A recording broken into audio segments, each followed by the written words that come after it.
Can popes become heretics?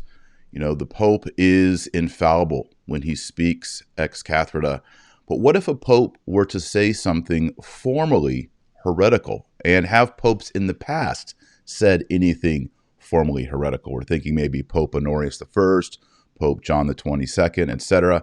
I'm joined today by an amazing man, Ryan Grant. He is the translator of a number of books that are on my desk all the time, translations of Saint Robert Bellarmine. So, Ryan, thanks for being on today. Thank you for having me. Now, Ryan Grant is the translator of a number of books. He's an editor for Saint Benedict Press and Tan Books. He oversees Mediatrix Press, which publishes all these great Bellarmine books, and he's doing projects on Bellarmine as well as St. Alphonsus Liguori, and I think we'll talk more about that as the show goes on. Before we jump into this topic of whether popes can be heretics, we'll begin with the Our Father. And Ryan, you're going to pray the second half? Yes. Ryan's an excellent Latinist, way better than I am by a long shot. So he'll be probably tearing open some Latin today. He'll be really good. So let us pray together. In nomine Patris et Filii et Spiritus Sancti. Amen. Pater noster, qui es in caeli, sanctificetur nomen tuum, adveniat regnum tuum, fiat voluntas tua sicut in cielo et in terra.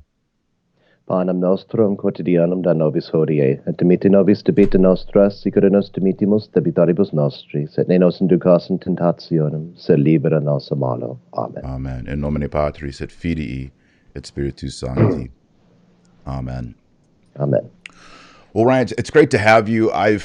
Of course, you know, when we talk about everything going on in the current pontificate, there's all different opinions and viewpoints on whether a pope can err. And of course, I was looking for resources and answers for this, and I also get challenged a lot by sede vacantis, by resignationists, people who still think Benedict's the pope, people who maybe accept the pope since Vatican II, but not Francis. There's a lot of different opinions out there, and really Saint Robert Bellarmine is the authoritative, you could say, doctor of the church in this regard. Am I right or wrong on that?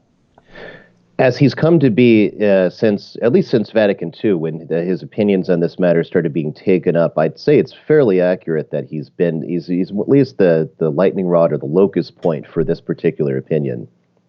Yes. Even though a lot of authors wrote on it in the tradition, and there's a few different viewpoints in the tradition, but if you start talking about this issue, Bellarmine's the name that's going to come up no matter what.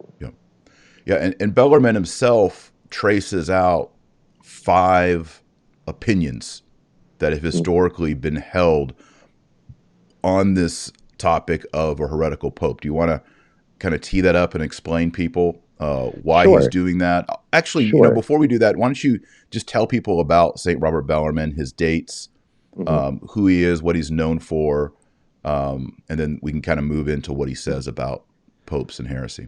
Right. So St. Robert Bellarmine is born in 1542 in central Italy, a city called Montepulciano, which you might recognize if you're a wine lover. So Montepulciano is, situated in a place where you have a strong culture of, Renaissance humanism, reform of the church, a lot of very polished, noblemen, also a lot of poor noblemen like his father was. But his mother was very, very pious. She raised him she almost had a mania for fasting and almsgiving, and Robert picked that up from her most certainly. So he grows up very devout, very learned. He learns Latin extremely well, very young. He tells us in his autobiography that he used to write Latin poetry, and he never used a word that didn't have Virgil's authority. Which, if anyone's ever tried it, it's even for me, it's a lot of work. And I've been doing Latin. And it also presumes how well you would know Virgil. Right, exactly, and he did. Yeah. And you could see that he waxes poetic on it later in life too. And he actually he was very good in poetry. He wrote a hymn to Saint Mary Magdalene that ended up being used by Pope Clement VIII in the breviary. It's still in the Roman breviary today. And he thought it was a joke, so he didn't actually know that the Pope would actually take his hymn and put it in the breviary, as he says in the autobiography. But in any event, he came to realize his vocation, which was a blow to his father, because his father's like, "Oh, good, we're going to get a doctor out of this, and that'll make some money for our poor family." And then he decides he has a vocation to the Jesuits, who not only of absolute poverty at the time when the word Jesuit was a good thing. And actually, it was usually synonymous with reform in piety and in learning and so many other things. So he determined that this was his vocation. His father was kind of aghast, you can't do that. And then after a while, he finally relented because he saw the toll it was taking on his mother. His mother had met one of the companions of Ignatius, Pasquez Bruet, and he made such an impression on her that she'd conceived in her heart the hope that at least one of her sons would become a Jesuit, Wow. which Bellarmine does. So he gets a year with his cousin who had decided on the same to think about it. And so they go to a nearby town where there's a villa, and they spend time in prayer and also working on, the classical Latin learning and philosophy and other things. And finally, after that was done, his father was convinced his vocation was genuine. And so then he was allowed to go to the Jesuits. And then he's received by Leniath, who's one of the companions of Ignatius that came out of Paris. And so after a fortnight for a retreat, he goes to prove his mettle with the pots and pans, and then he's a Jesuit. And this is in 1558. So this is 2 years after St. Ignatius died.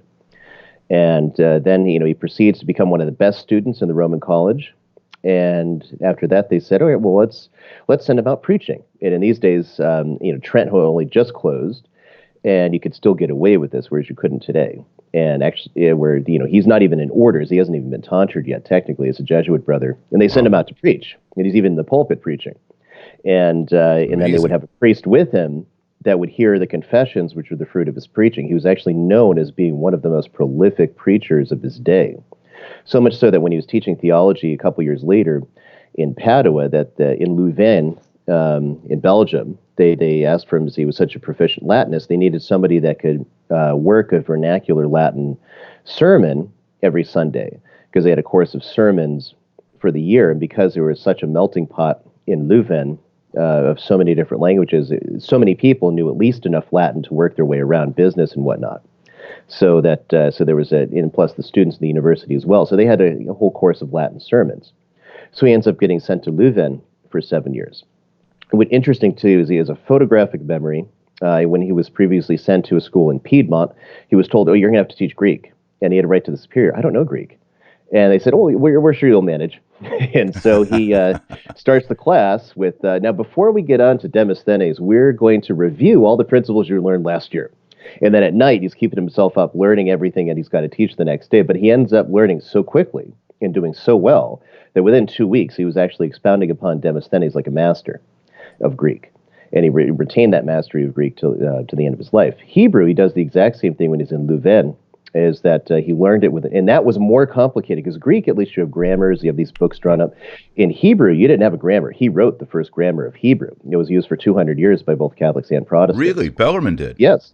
He did, because before that, you have things like Vitabulis, rules for rabbis, you got Reuchlin's notes, you got all these different things that scattered and I disorganized. think Origen, did he just hire a rabbi or something? I think so, yeah, something like that. So you have the scattered bit of information. So Bellarmine systematizes it into a grammar, and he boasted that he could teach somebody within a week to read the Old Testament with a dictionary, which he did. He actually had a couple people take him up on it. Wow. And they were able to do it. So he just had this genius photographic memory. And so likewise, he's in Louvain. He was tasked with teaching sacred theology. So he makes a revolutionary move that ends up becoming the norm going forward, which is he replaces the sentences of Peter Lombard with the Summa of St. Thomas Aquinas, because it used to be, it's not that nobody ever read the Summa, people read the Summa all the time. Right. But even the Dominicans, when you're going through your course of studies in theology, this is going to be St. Peter Lombard, not St. Thomas. So Bellarmine is the first one. And Thomas himself wrote commentary on Lombard, of course. And so and everybody did. Bonaventure did. Scotus did. Fill in the blanks. And so the importance of this, Bellarmine pioneers this in the Ratio Studiorum of the Jesuits, which they had all held to St. Thomas, but he's the one who makes that a move that becomes distinctive to the Jesuits. And the results that they attain cause this to be a common thing throughout Europe now, is that the Summa, rather than the sentences, become kind of the norm for your training. It was simpler, and you would learn a lot better, a lot quicker, rather than getting stuck in various scholastic disputations. And so then again, that's Bellarmine. He has a commentary on the Summa, which is in manuscript still. It's in the Jesuit archives in Rome. And that's one hope I have at some point, that I would be able to get in there and start transcribing it. And I probably wouldn't do it myself. I'd probably have some smart Thomist, translate it. And I would love to see something like that. But anyway, That's in the meantime, is it complete? So Is the whole commentary on the Summa Theologiae complete? I believe so. I've seen extracts of it in facsimile. I've not seen the entire thing, but I've heard that it is. Yeah. So, nevertheless, so his time in Leuven is very profitable for him. And then, of course, he deals with a lot of Protestants. And this being in Italy, you don't really see many Protestants. You might have heard of them. Well, now he's on the front lines of the last Catholic outpost to the north, as it were. So he gets permission from his superior because back then you needed permission for these things, to read all the works of the Protestants. And so he starts going through Luther, through Calvin, through... Yeah, that's an important... No, I mean, people don't realize that the heretical books were kept separate. Yeah, in the library, and you had to go and get a special permission, and your formators would say, "Yeah, I think you won't be tainted by the errors." Right, more or less. Yeah. So Bellarmine, and because again the photographic memory, he had spent all the time working through this material, and became very well acquainted with their actual teachings. Whereas one of the problems is a lot of Catholics, writers in this subject, hadn't actually read many of the Protestants, or hadn't understood them correctly or well.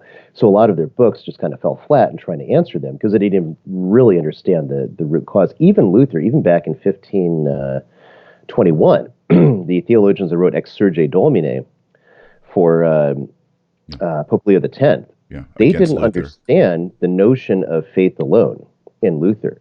So they condemned a good number of his doctrines. They didn't really understand what he was talking about with justification of faith alone. So that actually didn't make the condemnation, because they didn't really get his teaching. Right. It was actually St. John Fisher who was the first one that really gets and nails that particular teaching. Right. So beside that, so Bellarmine's a similar things. He memorizes all of these works practically.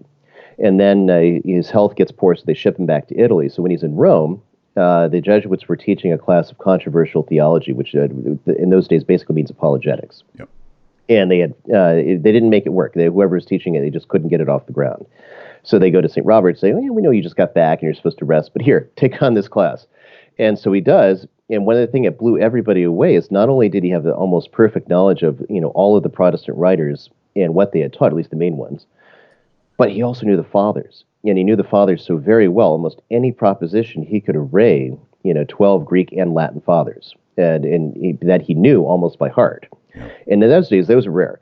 Everyone would have good knowledge of St. Augustine, and beyond St. Augustine, you would have, so one guy might have an expertise in Origen, another guy might have an expertise in Tertullian or Irenaeus or Ambrose, and everyone would know a smattering of everyone else, but Bellarmine seemed to know them all. And that's what really blew everyone away. So he could set up a heading on the board, such as Scripture, popes, sacraments, etc. And on every single subject or theological controversy, then he could array, this is what the Protestants teach, and now here's what Scripture and the Fathers teach. So then his superior said, "Hey, we need you to put that in a book." And that became, this, which is a 1721 copy of the Controversies, or of one of them. There's actually 4 of these. So 4 big folios. 4 big folios, over 2 million words in Latin. Amazing. And so it's just an incredible amount of work that he put out. So that's how this all came to be. Yeah. Yeah. So, for example, this book that you've translated, right? This comes from. I mean, this is a tiny sliver out of the Controversies. This is from Volume 1, Book 1 and 2. Right. And you can see the Protestants. People don't realize that, especially the Lutherans were cataloging and assembling apologetic books, going through all of church history, taking pop shots at the papacy. Mm-hmm. There is actually a famous book, or actually somewhat infamous, actually, the Centuriators of Magdeburg, or Magdeburg. Yes. I never got the right pronunciation of that.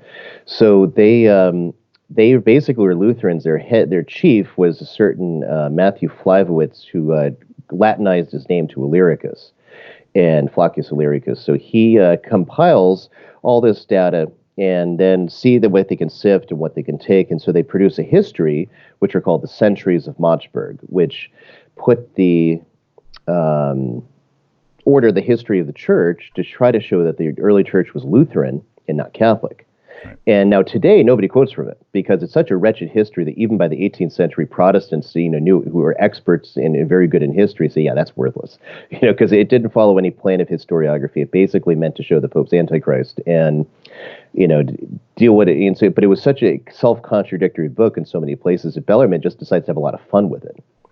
And which he does in various places, and he'll actually spend more time than is necessary just to kind of show the contradictions, and almost it's a way to introduce a little bit of light humor, as he does in many places. Like when he's talking about the chalice, he finds a place where they insert something that's not actually even in the scripture, and he says, "Oh, well, one of their editors must have had too much from his own chalice, got starry-eyed and put that in there." And so, so there was that. Obviously, Calvin's Institutes, and so Calvin is the most quoted of any writer throughout the whole of the controversies, because as Bellarmine could see, he's the most systematic, clear, and consistent writer, and the greatest challenge to everything he'd have to do. Then you have Martin Chemnitz in his book, The Examination of the Council of Trent, and that features very prominently in all his treatises on the sacraments and on justification and a few other places. And then Luther is the next one. Then after that, all the lesser Protestants that nobody's ever heard of today, Bullinger, Beza. Well, most people have heard of Beza, but anyway, Theodore Beza and whatnot, going through the list of early 16th, 17th century Protestants. And the other thing you have to keep in mind is most Americans, when American Catholics, when you think of Protestants, everyone starts thinking about evangelicals. You start thinking of some Bible-thumping, tambourine-smacking Baptist or something like that. And you don't realize that, and this as a former Anglican, there's also, High Lutheran Missouri Synod Lutherans or Orthodox Presbyterians. These fellows are a different sort altogether. They know the fathers very well. Or at least reasonably well, as a rule. They at least read them. Yes. They know who they are. And they also have various arguments they've drawn from the fathers, right? And so if you go, oh, wait, and the church fathers say this, well, a lot of times those groups are ready for that. It's not such a new thing to have some testimony for fathers the way it might be for an evangelical. So this is the same thing with the Protestants of Bellarmine's time, in very much the same mode. Calvin, for example, Calvin even proposes a magisterium. He's not a direct, me and my Bible only kind of thinker. He's actually very, more or less, Catholic in this sense that he has a notion that you need a magisterium, that you need someone to interpret the Bible for the faithful. And, it's just that Scripture is the primary rule for this magisterium of presbyters. And that's, but he hasn't gone direct to the people. Same thing for Luther. Although his views are always changing. Yeah, because Luther's all he over the considers map. himself At least Calvin is, the Institutes for Calvin is the Protestant Summa. Right. When I was a Protestant, Calvin's Institute was the closest we had to a Summa. Right. And that's very much the case. And and Bellarmine saw that, and that's why Calvin is the most direct person that he cites. So, and also, so when we get to this treatise on the Roman Pontiffs, we can bring it around back to our topic. It's 5 books in total, 5 topical headings. And so the first book is on basically the ecclesiastical monarchy. So first he sets out for 10 chapters to prove that monarchy is the best system of government. And then you might be, well, what's it got to do with papacy? Calvin had argued that aristocracy is the best form of government. Right. And by doing that, God would give the best form of government to the church, and therefore it wasn't a papal monarchy, it was an aristocracy of presbyters' councils. Yeah, Presbyterianism. Calvin. Yeah. So for Bellarmine, it's like, no, let's go to the ancients. So actually, and most of what Bellarmine says in political philosophy is really just a repeated Aristotle and St. Thomas with a few other ideas and adjusted for times and whatnot. So, but still, monarchy is the best form of government outside the conditions of this world. Once you factor that in, now it's a mixed form of government because of, original sin and the reality of this world. So you need elements of monarchy, elements of aristocracy. And he says that in elements, better elements of democracy. So when you put all those together, you get the divine constitution of the church. So you have the monarch, which is the Pope. You have the bishops, who are like aristocrats in a sense, in much they rule in their own right and over their diocese. That, although it depends on the Pope, just as an aristocrat depends in a certain measure on the king. And then you have the fact that men in the church, in the hierarchy of the church, can be drawn from any class of society, whether you're poor, whether you're rich, whether you're noble, whether you're not. And so you get a democratic element in. So this is what he says is the perfect system of government which God gave to his church.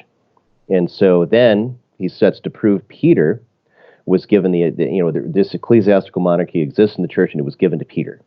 And he does that by, scriptural exegesis, which you can see in book 1. It carries all the way through to book 2, which is to prove the successors of Peter, right? And that's what it's on. So first, that Peter went to Rome. He spends the first 11 chapters proving Peter actually went to Rome. There was a Lutheran named Valenus, and he was from Moravia, and he had argued Peter never even went to Rome at all, right? And so it's interesting that this argument it was completely destroyed by people like St. John Fisher, by St. Robert Bellarmine.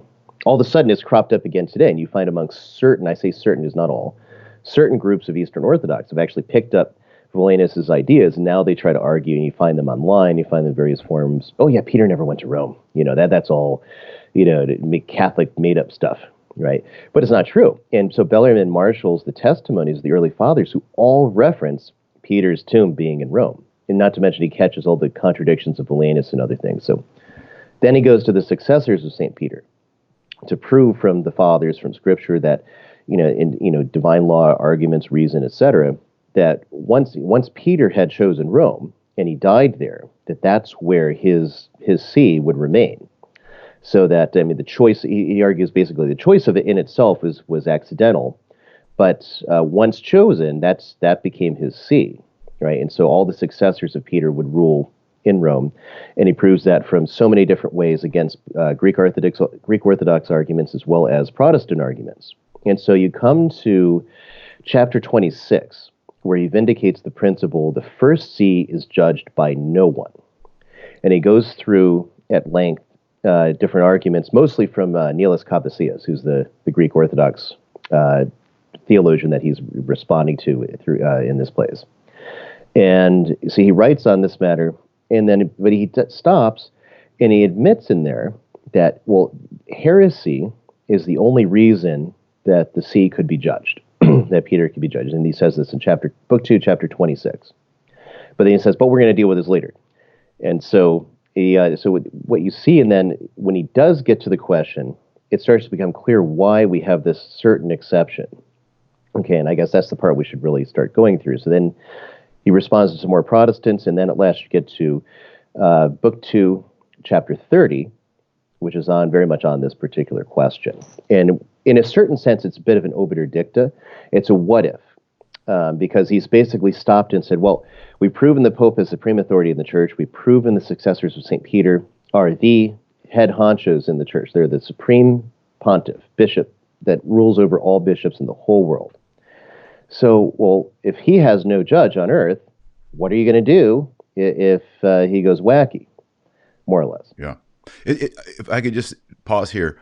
This is important because we see Bellarmine, who knows Greek and Latin, he's having to fight with a sword in each hand. He's got the Protestants on the left and the Orthodox on the right, both of which are rebelling against the papacy. Right. And using somewhat similar arguments.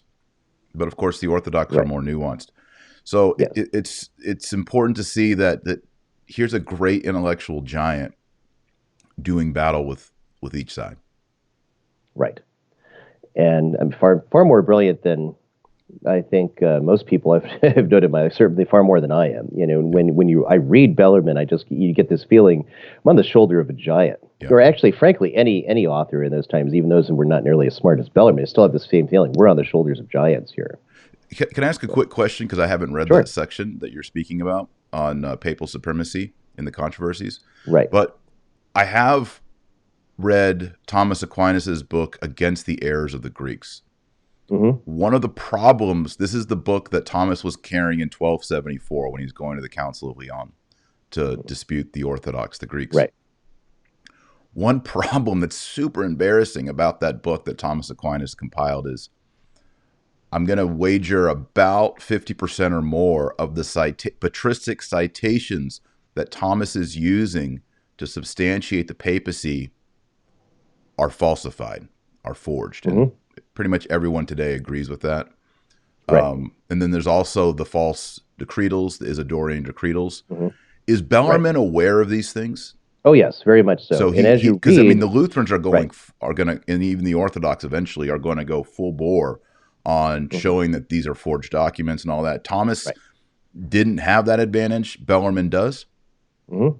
He does partly because of humanism, because starting with, it goes part and parcel with the Renaissance, as we call it, although again, I mean, historical categories, as we know, are mostly imposed from a later period, because most people didn't say, oh, hey, what do you know about that? It's the Renaissance, right? Nobody knew that. Yeah, most people were basically medieval in culture and thought until the Industrial Revolution, so when you get down to it. But nevertheless, the movement of arts and culture and sciences, and going back to ancient manuscripts, you have a lot of people in the late 15th and early 16th century that are working on these problems of discovering older manuscripts, going through monasteries, codexes nobody's touched in 600 years, and getting documents, identifying the authors, comparing it with other documents. So Erasmus is one figure, is very big into that movement. St. Thomas More, the Lutheran Oecolampadius, excuse me, you can name so many in those periods that were doing that sort of work. And so now when Bellarmine's writing in the 1580s, he has the advantage of all these years, plus he engages in it in himself, looking at these various authors, comparing it, and you'll see him stop and say, he'll lay an argument, from whoever, Calvin or from, although Calvin seemed to have been fairly good himself on a lot of these things. So you find more like Luther or Chemnus to cite somebody who said this, and then he'll say, but actually St. Augustine didn't write this. Whoever the author of this was, or he'll say, again, this was actually by someone else, right? Or, that letter's considered spurious. And then you say, there's a phrase used in Latin, ad tomum quartum relegatur, it's given to the fourth tome, right? It means like the last page of the newspaper. He's like, yeah, because that's all spurious. We don't have to pay attention to that. So he's aware. He even says in this very book, book 2, at a certain point, he says, now, the Protestants question the Apostolic Fathers, right? And so the text that Bellarmine has, when he does cite them, like Clement, for example, in those times they were somewhat in doubt. Today, there's some fake stuff, attributed to Ignatius of Antioch, and I mean exactly. And Bellarmine had was aware of these things. So he says, well, our adversaries do not accept these ante-Nicene texts because they've cast doubt on them, and some of them certainly are worthy of doubt. And then he says, and of course they don't accept these later 8th to 12th century texts because that's when they say the church when it became Antichrist. So what about from the 4th century through the 6th? They all accept those. That's the pure period of the church. So those are the testimonies we're going to go with. And so he's very clever in this, in as much as he doesn't waste his time with arguments that he already knows that Protestants are going to reject. He wants them reading the book, seeing the testimonies, and being moved to conversion through it. So he's not going to waste his time with things that they're going to reject. That's why he doesn't cite the scholastics very often, except perhaps St. Thomas and St. Bonaventure, because the Protestants have mostly thrown them out. I mean, you look at Calvin's tract mocking the whole system of school of theology in Paris, right? The Antidote to the Parisian Schools, I think it is the title of it. Luther, talks about Thomist asses, quote unquote. Sorry, but that's what he says, right? It's nothing but mockery and scorn for scholasticism from their early authors. So why would you use the scholastic method to write to them? So he drops that for a more simpler style, written largely Ciceronian style Latin that'll be easier for his adversaries to read. Objection, they object, here's the answer. And sometimes he'll posit the objections, and then he won't respond to them so much, and then instead he'll give a whole chapter. This is the Catholic teaching, and this is the exegesis from Scripture and the Fathers. And now he'll pick it up again. Okay, now back in those 3 chapters ago, they said this, and here's the responses, and you'll start responding point by point to those sorts of things. Excellent. So, I mean, it's safe to say, I mean, since the Reformation, is there any greater intellect? I would say there's less, frankly. I mean, is there anyone greater than Bellarmine, I'm saying? Is there any greater intellect since him? Yeah, that's, it's a hard thing to say because there have been very sharp people also. I mean, even people that I would put in the camp of our enemies, like Rahner, for example. Rahner was a first-rate intellect. He was absolutely genius. Just everything he did was bad. So that's just working his the other principles way. were all wrong. Right. So, but I mean, if we talk about contribution to Catholic theology, I mean, does anyone? I mean, Alphonsus Liguori is important, right? Very. I would say, I mean, everyone builds, the whole thing is a fabric. Bellarmine himself would never have counted any of this work for very much, because no saint does. Yes. Right? And he's one of the rare intellectuals that also wasn't just a saint, but he'd hit transforming union. I mean, he was living a deep mystical life. Mm-hmm. And you see it later in life. It's in the canonization document. Servant said that he was sent to fetch him, and he was walking in the courtyard praying the rosary, and didn't even notice him because he was so absorbed in prayer that he didn't notice, and so he decides, he gets up the courage to actually kind of prick him on the shoulder, and he acts like a child who's just had a little needle or something that pricks him out of sleep or something, and which is a sign of transforming union, according to all the mystical authors.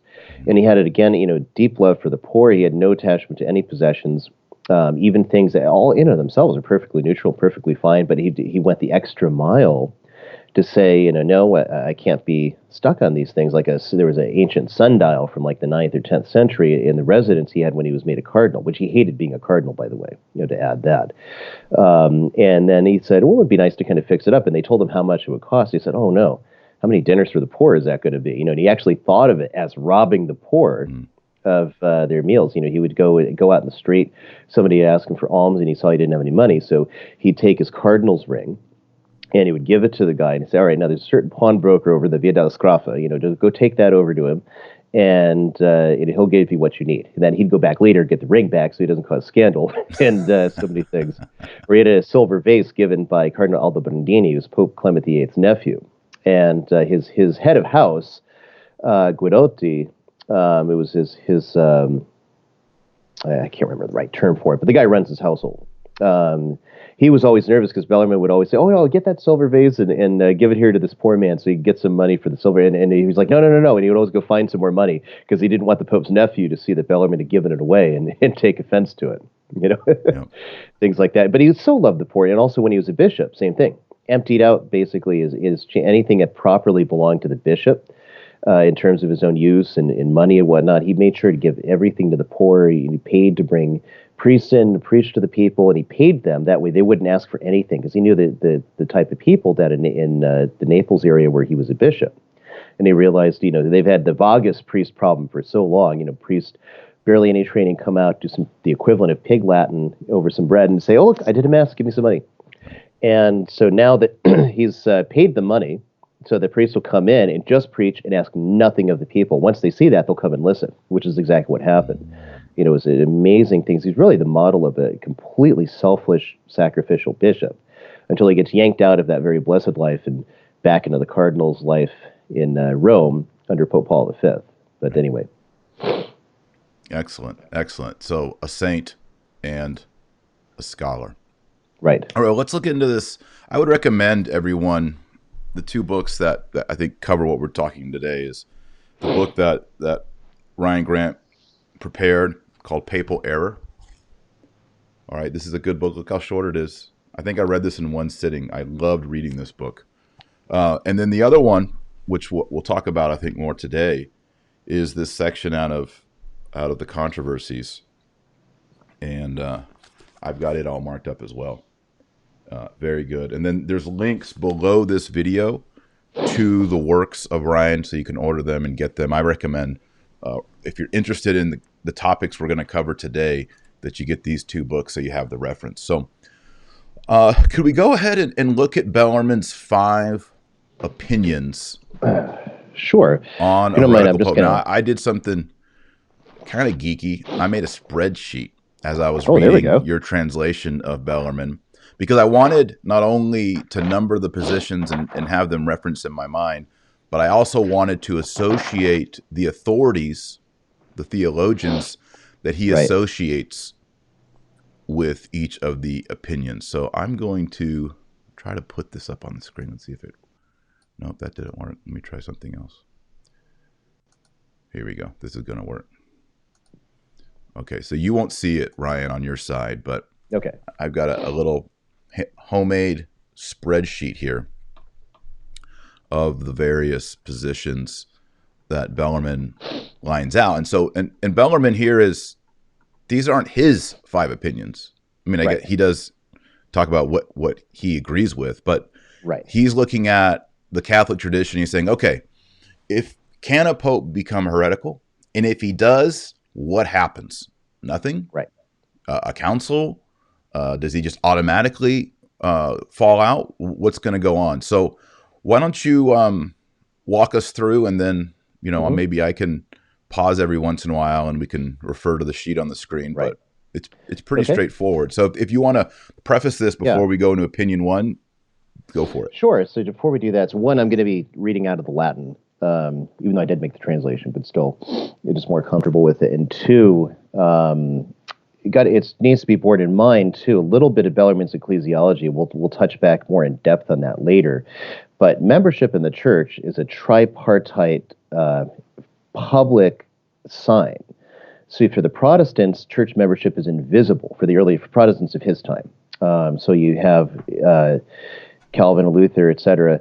It's the invisible reality of being part of the elect that makes you in the church. Right. And so Bellarmine shows in De Ecclesia Militante, if that's the case, you can't know who is and is not in the true church, because it's an invisible thing. And so from the authors, from the theologians, from St. Thomas, he shows clearly that it's a tripartite profession. So one, profession of faith, right faith. Two, the same communion of the sacraments. And three, obedience to the hierarchy through your bishop and the pope. Right? And so those are the three things that make you a Catholic. If you're lacking any one, you're not a Catholic. So orthodoxy? So technically, no, except in as much as they might be ignorant, right? So right faith, depending, you got some areas, but communion of the sacraments, but not communion with the Pope. Oh, you said orthodoxy in general, not. Yeah, I meant, so number one would be holding the right faith. Right. Not the Lutheran faith, not the Methodist faith, but you're holding the apostolic, Orthodox, Catholic faith. Two, you're receiving the sacraments. Mm-hmm. And then three, you're submitted to the Pope and the hierarchy and the bishops. Exactly. Bellarmine says if you're missing any of those, you're not a Catholic. Right, and you can find that On the Church Militant, in the very first chapter, in fact, he lays that out. So that's an important thing. So that whole nature is the public side of things. And it also needs to be borne in mind that here in this book on the papacy, he's dealing with the ex parte papae. So that means technical phrase, on the side of the Pope, right? So that everything that's in consequence of his authority, his office, it's all considered that way. And then that's the way he is when he deals with almost any subject. He deals just with the subject at hand. He doesn't get drawn into tangential things or make too many obiter dicta or what have you. He's focused on the thing. So even if it's somewhat germane to talk about it here, he's like, for example, in his book on the Mass, which I just translated, when he's dealing with sacrifice, and then the author, I think it's Chemnitz, runs right into the question of the propitiatory sacrifice. Bellarmine says, we're going to address this one later when we speak of whether the Mass is a propitiatory sacrifice, and he just kind of stays on point.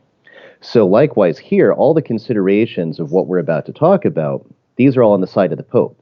And then when he gets to his books, De Ecclesia, he treats the question similarly, ex parte ecclesiae, on the side of the church.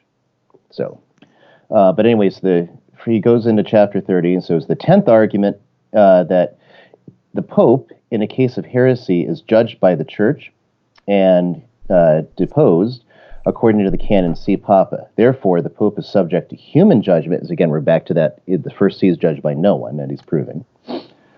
At least in some case, he's subject to human judgment. That's the argument. So now the response.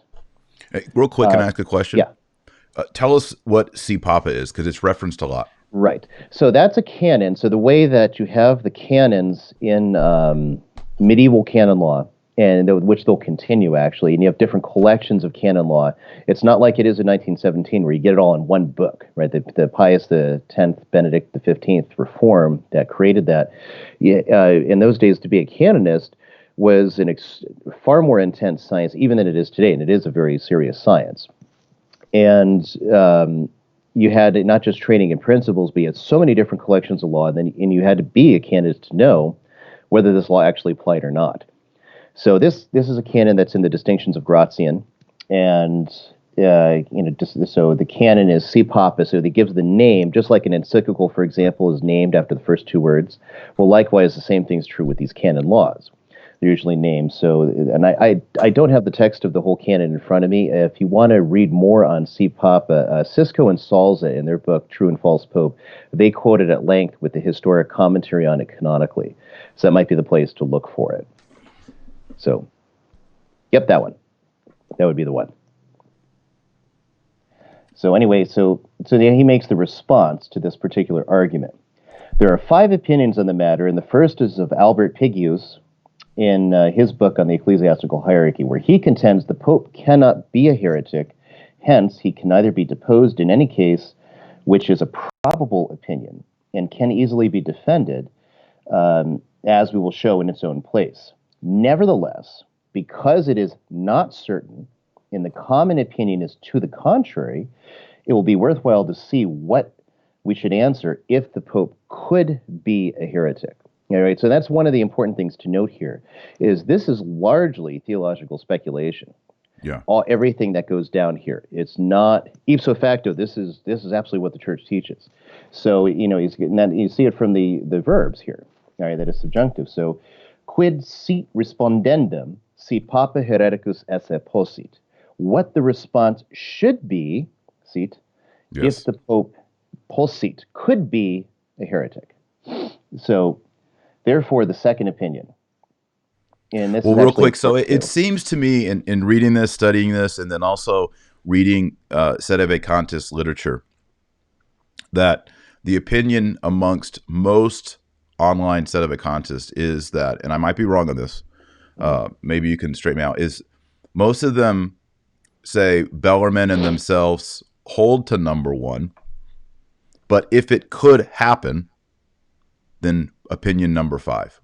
Right. Is that right? Yeah, that's right. And so essentially, although what they hold to and what Bellarmine holds to are very different, as we'll see when we go through. We're going to trace that. And that's kind of the question of the day is what a contemporary Sedevacantists, are they tracking with Bellarmine or not? Because I think if you're just now exposed to this literature, I think right away you're going to think, oh, well, Bellarmine's, when we get to opinion 5, Sedevacantism is true, but we'll chase that out in a little bit. So So do you think that Bellarmine, because having read this book that you prepared, it seems to me reading through this that Bellarmine in this is making the case for opinion number 1. Right. Am I right? That's correct. Yeah. And so that book, Papal Error, that's just an extract from book 4 of On the Roman Pontiff. Mm-hmm. And if your listeners want to, they can get the entire thing, all 5 books. I have it all in one book, as well as the split up volumes, if it's easier. So book 4 is where he lays out, for example, the Pope's spiritual power, that he's infallible in faith and morals, teaching definitively the entire Church. Right, and so this is before the terminology of solemn and ordinary magisterium had been developed. So he means, when he says define, he means the solemn magisterium. Yeah. Right. And here in number 1, it's worth noting, he's saying that a pope can't become a heretic, opinion number 1. These are opinions, right? Opinion number 1. He can't become a heretic privately or publicly. Yes, and so he can't even be sitting in his room, right, with with a subdeacon and say, I think there might be an eighth sacrament. Even that in private, the position of Pigius is a no-go. The position of Pigius doesn't exactly hold that, not even privately, but it'll never be in such a public way where he could be a true heretic. And okay, but Pigius believed it would still never happen. So in Book 4, Chapter 6, Bellarmine defends the position that it may piously be believed that the Pope in his own persons, and this is where you get the private element, right, would not be a heretic. But he says it may piously be believed. It's not de fide Catholic doctrine. Okay. So that's one of the issues. So now Vatican I, too, when it reviews everything to make its declaration, they reviewed basically the solemn magisterium. And that's really what they limited themselves. Because when they looked at it and they looked at everything and they said, well, we could be here for 10 years wading through papal decisions and every last thing that's ever come about. Right. So it just became the more notable things and whether any of that touched the solemn magisterium or not. And so that's where they came to the conclusion that in the solemn magisterium, and there alone, the Pope is infallible in and of himself. Right. Because that's where we can be certain that a Pope has never erred. I was surprised looking at the Latin that language in Vatican I seemed to come straight out of Bellarmine. It did. Yeah. And it's in the it's almost like a Octa for copy-paste job Vatican in some places. Right. In some places, but not all, including on this question. So in the Octa for Vatican I, it was a commission after the Papal Error, that if they review, all the history of papal deeds and misdeeds and whether that affected this doctrine, they said, now what about if the question on the Pope being a heretic? And several cardinals laughed, and one said, do we really want to deal with that now, the equivalent of? And so they punted. They decided, nah, we're not going to worry about it. So I'll make another commentary on that when we get to the end. But, okay, great. So the second opinion, so I'm going to read it here, and then we're going to talk about it, just the opinion. So therefore, the second opinion is that the Pope, in the very instant in which he falls into heresy, even if it is only interior, is outside the church and deposed by God. And this is why he can then be judged by the church. That is, he can be declared deposed by divine law and deposed de facto if he would still refuse to yield. This is the opinion of Juan Torquemada in Book 4, Part 2, Chapter 20, but it is not proven to me. For jurisdiction is indeed given to the Pope by God, but with the agreement of men, as is clear, because this man has it from men, who beforehand was not Pope, that now he begins to be a Pope. Therefore, he is not removed by God except through men. And this is, but a heretic, a secret heretic, cannot be judged by men, nor would he relinquish power of his own will. Add that the foundation of this opinion is that secret heretics are outside the church, which is false. And we will show this more profusely in our book on the church, right? So let's backtrack now. So the opinion itself, Juan Torquemada, that as soon as the Pope falls in any kind of heresy, even if it's only interior, that is occult heresy, right. You think something's heretical, but you haven't told anyone, essentially. Yeah, you're sitting in your bed at night and you think, I think there's an eighth sacrament. Yeah, you just think or it. There's four persons. Or you write it in your journal. Or Mary's divine, or any of these things, all of which are heretical. Mary's the fourth person of the Trinity. Yeah. You're like, yeah, I believe that. That would be a private occult heresy. Right. And according to Juan Torquemada, as soon as that thought enters your mind, the Pope would be deposed from the papacy and lose all jurisdiction, all power. And what's interesting is most sedevacantists actually believe that. When you start going through the material, you go through their website, and you look at, look what the Pope said. And then it's something that might be, male sonans or offensive piarum aureum or one of these lesser theological notae that, by the way, respectively, sounding bad and offensive to pious ears, right? There's a lesser theological note said, like, all right, it might not be heretical, but it sure sounds bad, so you need to revise that. That's what that theological note meant in the tradition. Mm-hmm. So, or maybe it was erroneous slightly, but could be recalled to an Orthodox sense in some other way, right? These things are not properly heretical in the way the church traditionally dealt with it. But then, it shows he's got a heretical mind, so therefore he's out of the church. And you see even in I think it was a Novus Ordo watch, actually, the bottom, they say, according to St. Robert Bellarmine, even if he has private heresy, he's no longer Pope. It's like, Bellarmine doesn't say that. Because he rejects this opinion number 2. Yes, he does. And then he adds, so after he's related the whole bit from Torquemada, then he adds, so this is him adding in refutation of the opinion, that the Pope indeed receives his jurisdiction from men, as is clear, and, so that obviously, he wasn't Pope before, but now he is, and, therefore it's fitting for him to be removed by men. And this is him kind of adding his commentary. So yeah, that's all true, but not for secret heresy.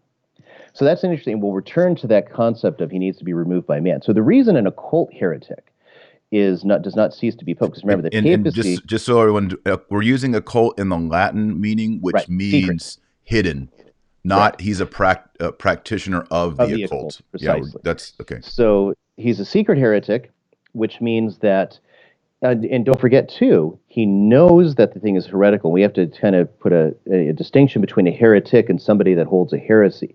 Somebody might hold a heresy, almost any one of us that's written in theological subjects. At one point or another, we've written something that technically is heretical without even realizing, just a slip of the attention, or you used the wrong term and you meant it a different way, and you wait, that has a really specific term, and thus the consequent would be heretical, so therefore that was bad, right? Which is why it's always good to have, like Augustine says, correctiorum correctorem, right? A more correct corrector to kind of guide you through and help you out. But nevertheless, so someone like that accidentally says something does not mean to separate from the church. He can't be a heretic, right? Not unless it's put to him, hey, that's against the church. Well, I don't care what the church says. I know better. Now you're a heretic. Now you're a heretic. Yeah, it's like, example I use is you got your sweet grandma, she goes to daily mass, and, she tells her grandchildren, if you wear the brown scapular, that'll turn mortal sins into venial sins, something stupid like this. That doesn't necessarily mean that she's out of the church and damned. Right. She's just saying something that's ridiculous, and she could be corrected on this, and often grandmas are, grandpas, or whomever. Sometimes you hear odd things, or people will say, well, yeah, you should always just baptize, your neighbor's kids just in case. No, that's not Catholic teaching either, right? So people hold these material heresies, and it doesn't set you outside the church. Bellarmine doesn't teach that. No, he doesn't. It's the manifest formal heresies. Exactly. And he's also clear in his treatise, in his very short treatise, I think I did see it was in English somewhere, but his treatise in not just in defense of the Immaculate Conception, but its opportuneness to be defined by the Pope. And in there he lays out clearly, the reason for its opportuneness is that all the faithful all around the world have received this as a feast day, but you still have some theologians that act like it could be heretical.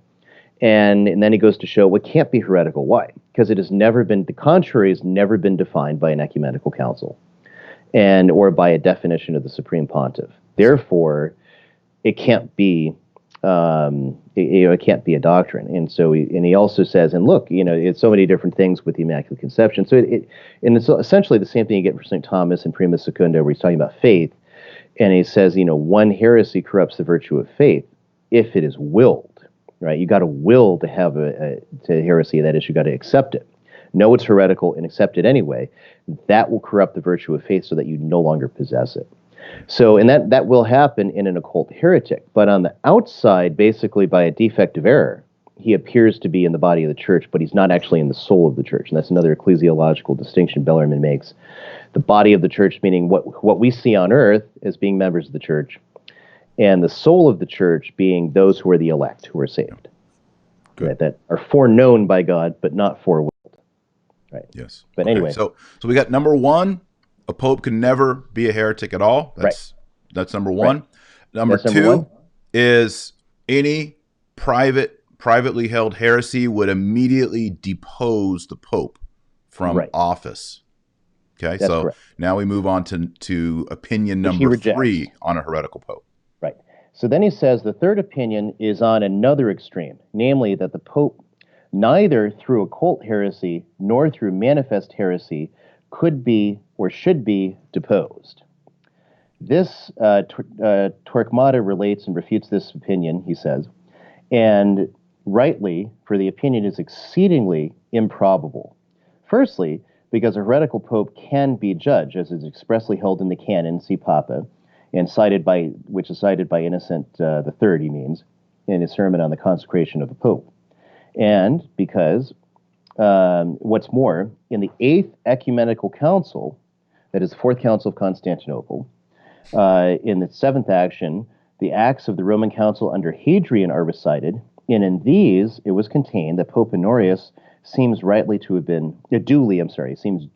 been anathematized, because he was convicted of heresy, on account of which reason alone it is lawful for inferiors to judge superiors. Here it must be noted that even if it were probable that Honorius was not a heretic, and that Hadrian II was deceived by corrupt copies from the 6th Council, that he falsely thought that Honorius was a heretic, nevertheless, we cannot deny that Hadrian, with the Roman Council, nay more, the whole 8th Ecumenical Council, had felt that in the case of heresy, a Roman pontiff can be judged. Add that it would be a most miserable condition for the Church if she were compelled to acknowledge a wolf manifestly prowling. Right. So this backtrack. So the opinion, and this is actually kind of like neocons today would hold something similar to this. Whether secret or public manifest heresy, doesn't matter. You can never depose the Pope. right? It's just, Yeah. just simply this which wouldn't happen at all. So the Pope And so, could stand up and right, he could say just the most blasphemous things, such as Muhammad is the fourth person of the right, Trinity, and transubstantiation is false, and you can use Doritos in the Mass. And he right, could go on and say the most absurd, horrible things. He could say that Christ didn't rise from the tomb and all these things, and he right, would still be the Pope, and right. no one could ever judge him, and we would all just sit there and take it.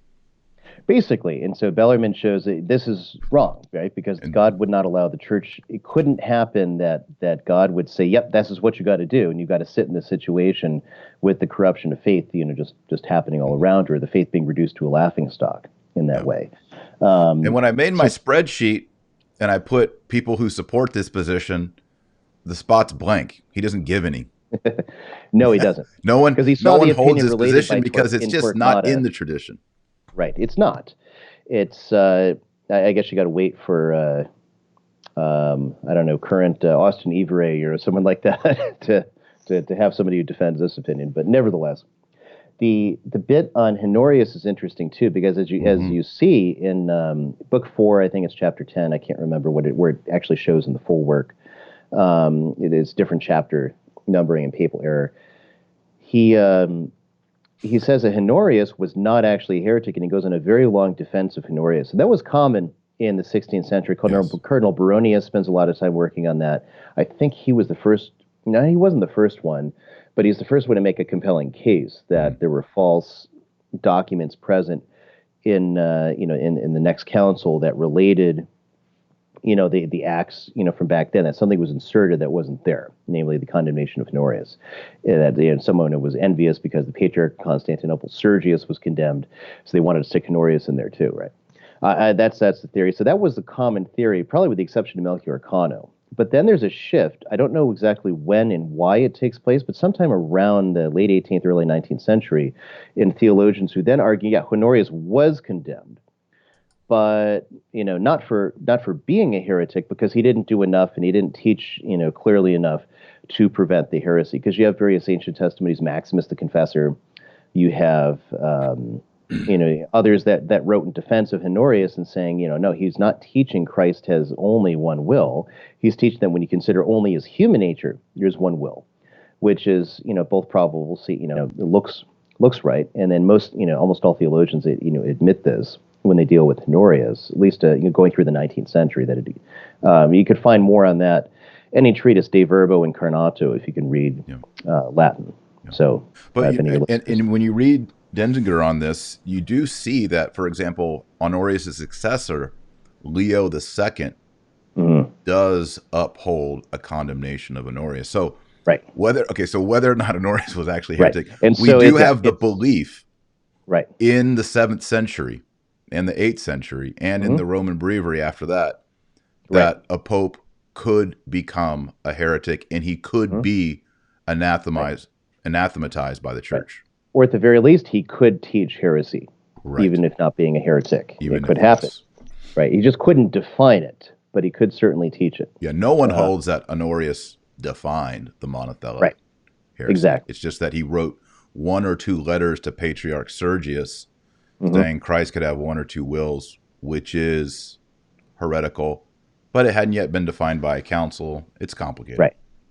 It is complicated. So, I mean, Bellarmine shows that it's a little more complicated in his writing. But anyway, you can read that up in Bellarmine. Right. So, the fact of the matter is, look, nobody in history or God's green earth believes that position number 3 is Catholic, including Bellarmine. It's rejected. Right.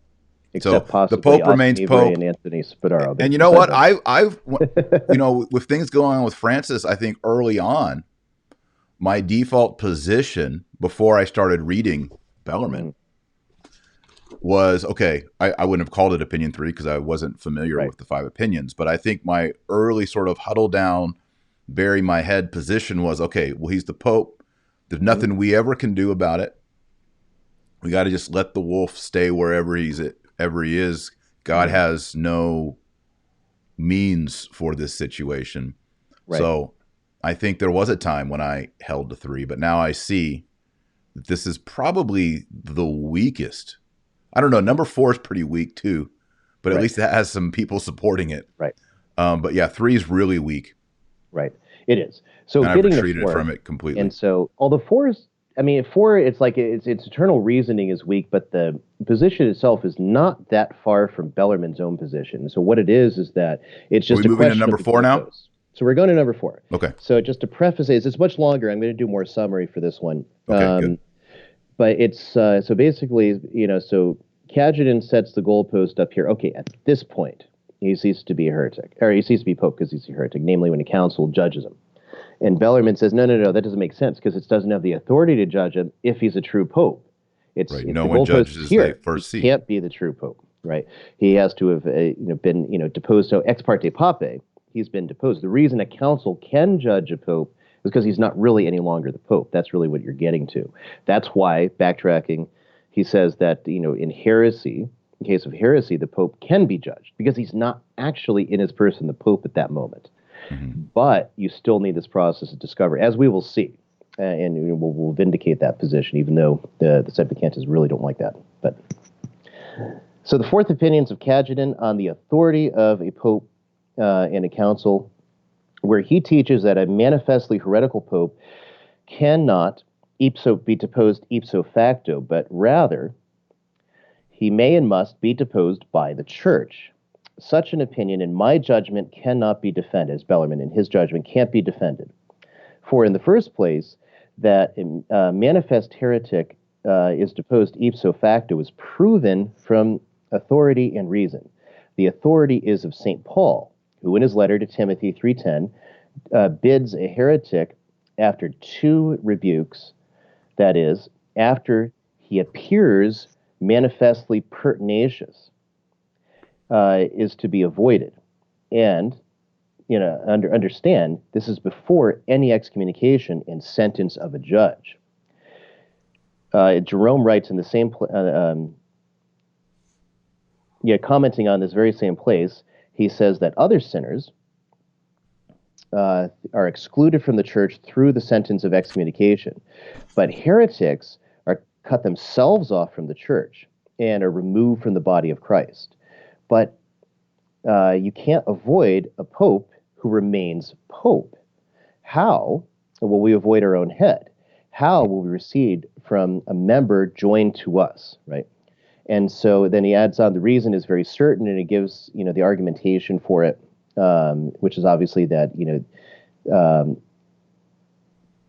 Cajetan himself even seems to affirm it in another place, that the pope cannot be the head and member of the head of what he's not the member, right? Mm-hmm. So if he's not a member of the church, he can't be its head, is basically what he's saying. But a manifest heretic that was a Christian, right? And the fathers teach that they don't have jurisdiction, and he can't be pope for that reason. So just to backtrack, so Cajetan's opinion is that he remains, that a manifestly heretical pope remains the pope, and he has to be judged by a council. And at the point of this judgment, then he ceases to be. And you can see the consequent of that is actually conciliarism, which has already been condemned, actually. But, and Cajetan is not advocating for conciliarism. He just thinks in this one case it would be granted, right? But essentially that would still mean that a council is above the pope. And if that were so, then essentially in only one case, why not in all cases, right? And it opens up that whole can of worms. And Lateran V has already condemned conciliarism, so you can't argue that. So Cajetan will respond with a couple of things, and some of that I'm going to summarize. So the next section Cajetan responds with, is that, well, there's 2 things that make you be in the church. One is the faith, and the other is the sacramental character you get at baptism. And this is interesting, because this actually brings in some modern sacramental errors that are almost prevalent at this point. So someone who is a heretic, he loses the faith, but he's still capax est jurisdictionis, that he's still capable of possessing jurisdiction, according to Cajetan, because he has the character. And so that he has to get that last deposition from a council, and that's what severs the connection for the church. So then he's no longer capax to be the pope, right? So that's Cajetan's argument. And so Bellarmine shows why that's false. Because Can a we review that heretic, real quick? Because there was a lot yeah, there. yeah. So I'll try to basically, sum it up and you tell me if I get it right. okay. A pope becomes a heretic.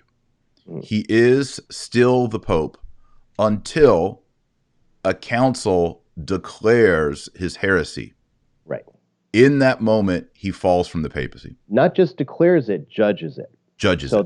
the language of declaration that comes later with John of St. Thomas, because they look at Bellarmine's critique and they realize he's right, but they Mm-hmm. still don't like the language of ipso facto. So like John of St. Thomas and the Dominicans, all the way to Gergo Lagrange, Yes. essentially, will argue the same position. So what they say is a declaratory sentence. They'll declare it as so, and then once a council has declared, given just a declaration of fact, really, not imposed judgment, but they've given a declaration of fact, and at that very moment, then he's ipso facto deposed from the declaration. It's because they reword it. It's worth noting that number 4 is the Dominican Thomist, traditional Dominican Thomist position. Right. And when you think about it and think it through, it is very Thomistic. I mean, reading Thomas, reading Thomas, all that, you can see why this is so attractive. Right. But like you said, it's a redux into conciliarism. And there's no way around that consequence. Yeah. So this and argument, so this like response that Cajetan gives is that the character is what that the indelible mark from baptism, keeps you in the church. So Bellarmine responds, well, no, because actually in sacramental theology, that's not true at all. The character shows, it's like a mark that shows you belong in the church. So Bellarmine compares it to a sheep that's been branded that gets away and is running around in the mountains, and you find it, and it's got that mark. It's not in the sheepfold, but it should be, right? And so you know where to return it. And so the indelible mark works in the same way. It mediates grace, right? It becomes a means, of grace, of actual grace that you can receive. But it's not a sign that you are in the church, but that you belong in the church. Because all sacramental teaching is that heretics can't leave. So what do you get today? You get the argument from people, once Catholic, always Catholic. You never cease to be Catholic. And they've even adjusted canon law in a certain way to basically say, if you're excommunicated, you still got to go to Mass. You're not actually out of the church. They've gotten rid of the whole notion of vitandus, right? Yeah. But that whole line of reasoning is one thing canonically, but morally and sacramentally speaking, it's not true that you're a Catholic just because you were baptized. Right. You're a former Catholic if you no longer profess the true faith, or if you're schismatic or what have you. And because otherwise, and Bellarmine shows this in De Baptismo, he says that, and he cites St. Thomas and others, the church would be in hell. The body of the church would be in hell also, right? You would have to say Luther died a Catholic. Yeah, you would. And that's, it's simply wrong. But, and then, of course, then you'd be kind of on this thing that, hey, then they would actually give some validity to this argument, too, that the Pope was, still the Pope if he was a heretic. Look, he's still Catholic. So if he's not Catholic, then he can't not be the Pope, right? So it's another error here that's rejected. So Bellarmine explains that, and then we get to the next bit of Cajetan's response, is that he tries to divide it up. You can have a partial faith, partial membership, and then it's just, and so Bellarmine deals it where, so, all right, he says, faith is a necessary disposition simply for this purpose, that somebody is Pope, or that he only is a good Pope, right? And so this is part of Bellarmine's response to Cajetan. He's saying that if faith is just a simple necessary disposition, then it's removed by the contrary, which is heresy, and then right away the Pope will cease to be, or he'll cease to be Pope. And and he goes on, with this argument, and if it's the second.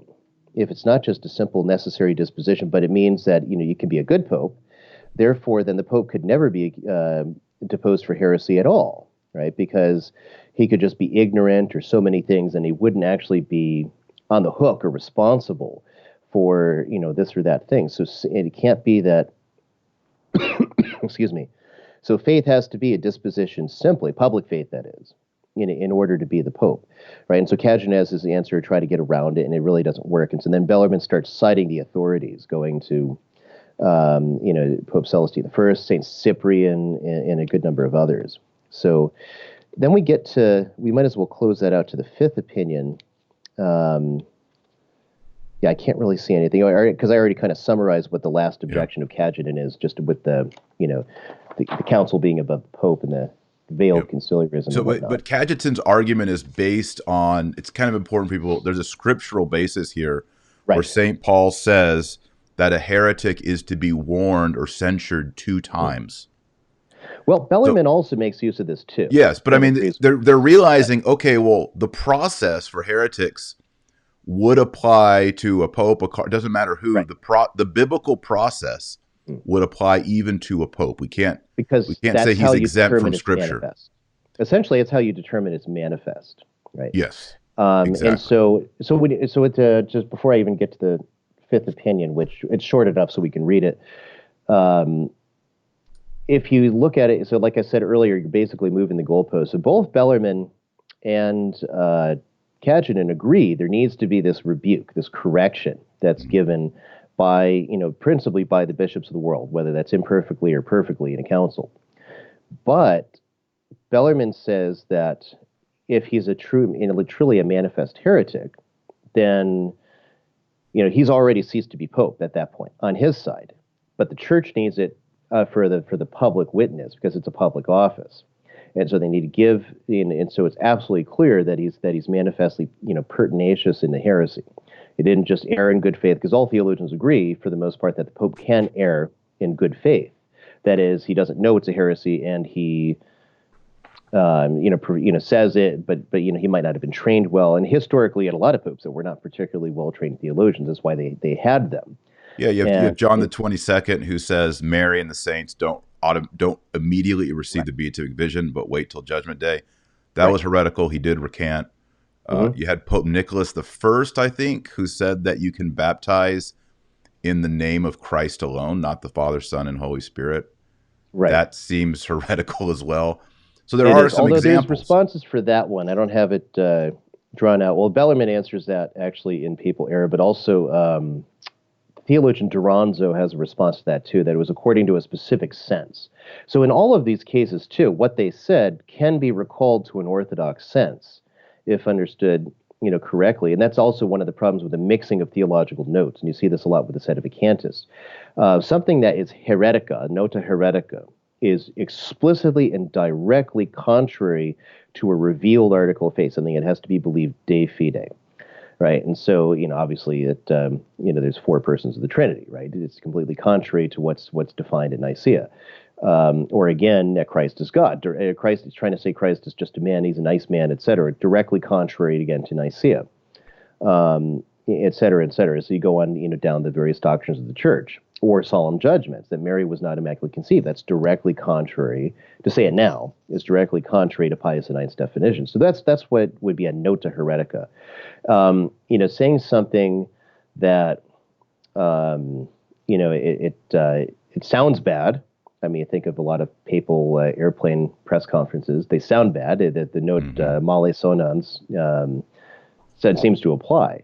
Are they heretical? Well, in order to say it's heretical, you have to show it is directly contrary to a revealed article of faith and cannot be received in an Orthodox sense. So that's the thing. So for that's for the proposition to be heretical. Then you got to prove the pertinacity, but that's in the will, right? And so we'll get to a little more of this with Bellarmine when we get to the look at some of the next sections. So to close out, so the fifth opinion of Bellarmine. So he says this is the fifth true opinion, that a manifestly heretical pope ceases per se to be pope and head, just as per se he ceases to be a Christian and a member of the body of the church. This is why he can be judged and punished by the church. So this is the opinion of the ancient fathers, who teach that manifest heretics who lose all jurisdiction, namely Cyprian, and he gives the authorities going down to quote them, etc. And so this is also the same of recent doctors that teach the same thing, listing various people, Drydo, Melchior Cano, etc., very prominent theologians in the Baroque period. And then he says this is actually an important part too. So the foundation of this opinion is that a manifest heretic is in no way a member of the church, namely, neither in the soul nor in the body, that is the soul or the body of the church, right? Reputed by men or part of the elect in the soul. nor is he by an internal union nor an external union. For all bad Catholics are united and are members, right? And so through faith, and in the body through the confession of faith and the visible participation of the sacraments. Secret heretics are united and are members only by an external union, just as on the contrary, or on the other hand, good catechumens, that is those who have not been baptized but received the faith and wish to be baptized, etc., are in the church by only an internal union, and not an external. Manifest heretics are no way altogether, as we have proved. So a few considerations. So back to the occult heresy thing, it's good to remember that, again, we're talking about the papacy as a public ministry. The office of the papacy is a public ministry, and its occupant has to be visible. And again, to be a member, you have to visibly profess right faith, right? And then you're a member of the church, at least in the body. And so that's why an occult heretic, a secret heretic, remains in the church, even though he's actually lost the virtue of faith. And so that's it's basically de fide non definita, which is a category just above common opinion, because according to Blessed Pius IX and Tuus Libenter, the unanimity of theologians on a subject is infallible. When it's truly unanimous, when you have a true consensus on that. And so that's roughly the theologians from the schools, because then people say, well, what about today? Well, that's from they always defined it as the theologians of the schools from the beginning of the universities, roughly until about 1750, because that's when the connection of the universities with the Roman See was disrupted by Febronianism, Joseph II, that type of stuff, Council of Pistoia, or the French Revolution. And after that, in the Roman schools seen as an extension of that, because it remains in communion with the Pope, but directly connected. It doesn't have the state interfering with its operations. So, and that's why a unanimity on a subject like that, including, for example, baptismus flaminis, otherwise called, I think it's a bit of misnomer, baptism of desire. Because the operative thing isn't your desire for baptism, it's your charity, your burning love of God. Right. That's the operative thing. Flame. Exactly. That's why it's called baptism of flame, right? And so Bellarmine here teaches that's a good point. It's all, for some reason, it's always translated from the Latin as baptism of desire. Right. We need to start the revolution back to there we go. Flame baptism. Right. Hey, it works for me. It's also interesting when you're reading Position 5 how he does grant flame baptism in a sense to the catechumens, where he says, yes, good catechumens, and here he's talking about them having charity because he says good. Right. Good catechumens are in the church only by an internal union, but not an external one. Right. Manifest heretics by no union, as has been proved. Right. So when you look at that, and he does this again in On the Church Militant, and where he says that catechumens are in the soul of the church. They actually have their own chapter there. And again, in De Baptismo, which I'm going to have translated later this year, and he spends probably a good 5 pages in that book defending baptism of flame, right? Baptism of desire. And this is problematic for the Feniite Sedevacantists, because not all Sedevacantists are Feniites, but some of them are. And for those ones, you have the problem that, all right, let's look at how theology works, right? Well, all we've just talked about being a heretic. Well, you have it formally defined at Lateran IV, and they would say also unum sanctum in the Council of Florence, according to them, that if you do not get water baptism, you can't be saved, that this is what's been defined, right? And so, but then theologians, of course, contend, well, no, that's not what happened. But if they're correct, Bellarmine's after Lateran IV, he's after Florence, and he argues for baptism of blood and baptism of flame. So that means Bellarmine's a formal heretic. He would be a formal heretic, according to the Feniite Sedevacantists, and therefore you're using the argument of a formal heretic to justify your separation from the communion of the Roman So it'd be interesting if you're using Bellarmine Opinion 5, right, to make an argument for contemporary Sedevacantism. In Opinion 5 is the argument that catechumens have an internal union with the church, right? And like I said, not all Sedevacantists adopt that position. Sure. But there's a good number that do. So it's it's somewhat awkward. So anyway, so that's so those are the 5 opinions. And so, and again, it's also important to note, the word he uses throughout is sententia, right? Which is, is a generally, opinion. And when you have a theological opinion, Cardinal Franzlin talks about this in his work on divine tradition, and he was a peritus at Vatican I, a really famous 19th century theologian. So he shows in Thesis 16 of On Divine Tradition, where he's talking about the infallibility of theologians when they're in a true consensus. And he says that short of a consensus, or based on the opinions of a private doctor, or just wherever there is not a universal agreement, then nothing certain can be argued from it. So you look, we got Bellarmine, and it seems he's like on pretty solid ground in his citations for the Fathers and the Patristics and whatnot. But then you also have the Dominican opinion, and you got a few things in between. And so you don't have a consensus or a unanimity. You still don't, going into the 20th century, the magisterium of the church punted on the issue, refused to define it. You've got where, this is kind of a, this position, and it has a lot of favor, but you still got Garrigou-Lagrange, right, who also holds to the Dominican position.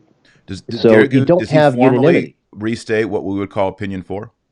Yes, except that they modify it so that they don't say the church judges a heretical pope. They say it gives a declaratory sentence, and so that. Does Garrigou-Lagrange say that the pope falls per se de facto, or does he fall at the judge? He would say decree? At the time the declaratory sentence is given. Oh, wow. Likewise, the Dominican de Groot would say the same thing.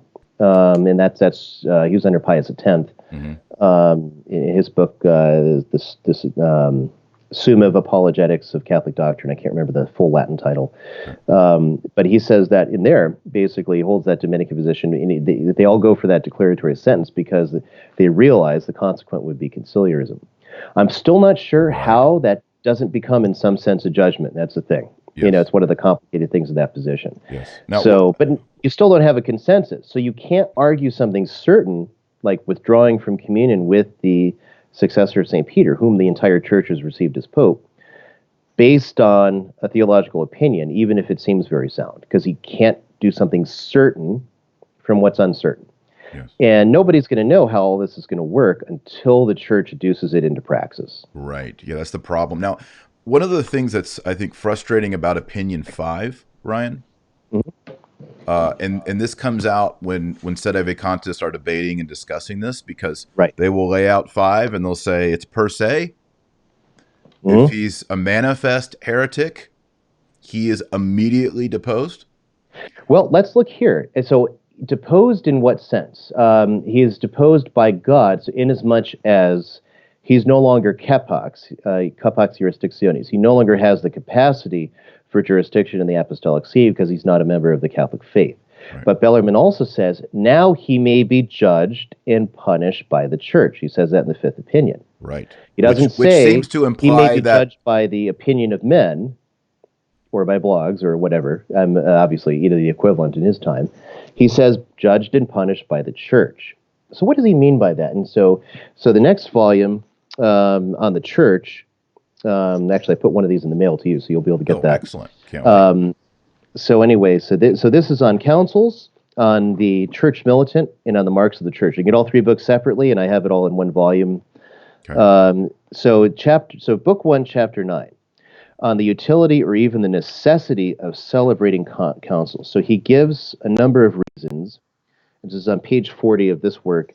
He says, the 4th reason is suspicion of heresy in the Roman pontiff, if perhaps it would happen, or if he were an incorrigible tyrant. For then a general council ought to be gathered either to depose the pope if he could be found to be a heretic, or certainly to admonish him if he seemed incorrigible in morals. As it is related in the 8th council, the 8th general councils should impose judgment on controversies arising in regard to the Roman pontiff, albeit not rashly. For this reason, we read that the Council of Sinvasano, in the case of St. Marcellinus, as well as Roman councils in the case of Pope Damasus, Sixtus III, and Symmachus, as well as Leo III and IV, none of whom were condemned by a council. Marcellinus enjoined penance upon himself in the presence of the council, and the rest purged themselves. The 5th, and so it goes on, and then for like the doubts about elections, etc. But there he's saying you need an ecumenical council to depose a pope. And this is where you get the Does he big use the word ecumenical hang on. there? I sorry, I wasn't. Or not ecumenical, sorry. You need a council. He says general council A is what he general. uses. Yeah. What's I the don't have the Latin? I'm just Latin curious what the so, Latin is yeah. because it. I don't have it with me because it's Okay. at home. I can pull it up in a PDF All right. if I needed to. We'll get it. You and I will talk later. I want to find out what Yeah, that is. I'll give it. So, but I have here general council, and I have to. He rarely uses the word ecumenical, except like in the early chapters where he's giving a indication of which one is which ones were official councils versus local councils, etc. Yes. So, but anyway, so there it is. That general council should be gathered either to depose the Pope if he is found to be a heretic, or to admonish him if he's incorrigible in his morals. Right. So, like in the case of Marcellinus. Yeah, where he had, sacrificed, according to the tradition, he'd sacrificed during persecution to the false god. Yeah, he offered incense to and an idol. so, and he of his own will, breaks down and does penance, imposes penances on himself.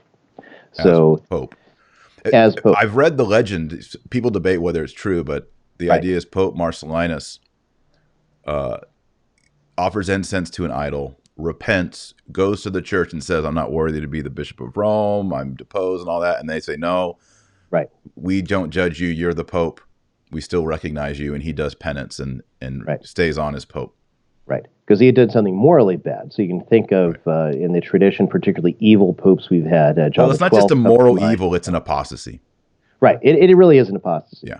Does somebody lose the virtue of faith through apostasy if it was done through force or fear?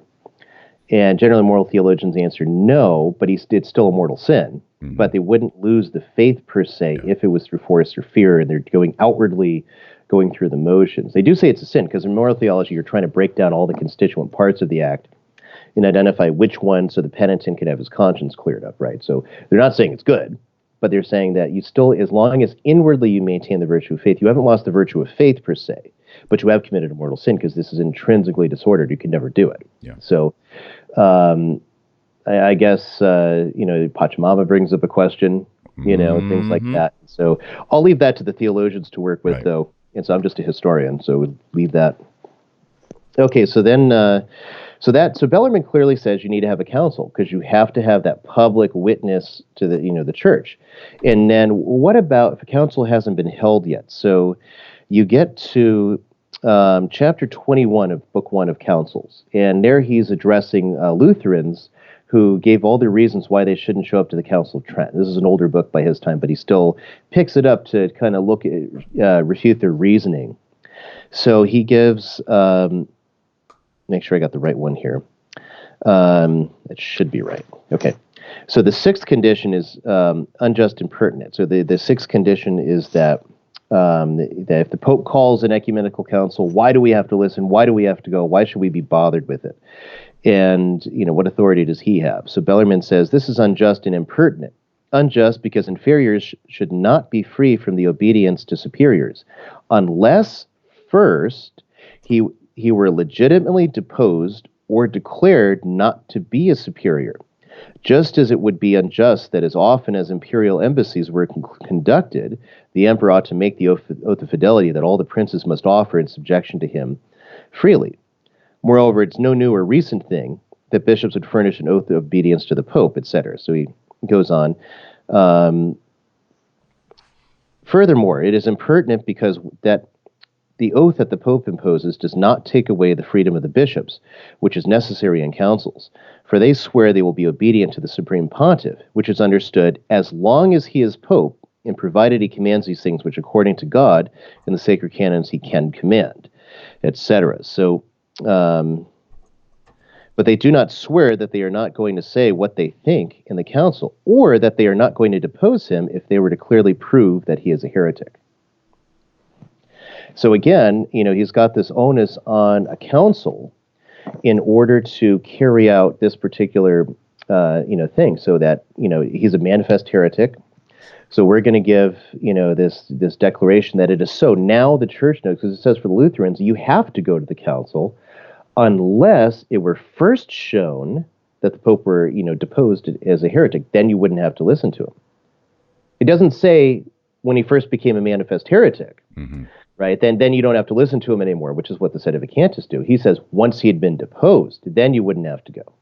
Right. So these still counting. You have to have that act of the church. So Bellarmine does not envision a situation where a bunch of people will hear something, read something the Pope says, and say, that's heretical. I'm not in communion with him. We're going to go and withdraw to this rented center with this priest and so many of the true believers, and we're going to stick a rod in him, see if it turns green, because that 68 ordination ready and valid. Oh, look, it's green. He's a real priest. That's essentially the level we're operating on. Yes.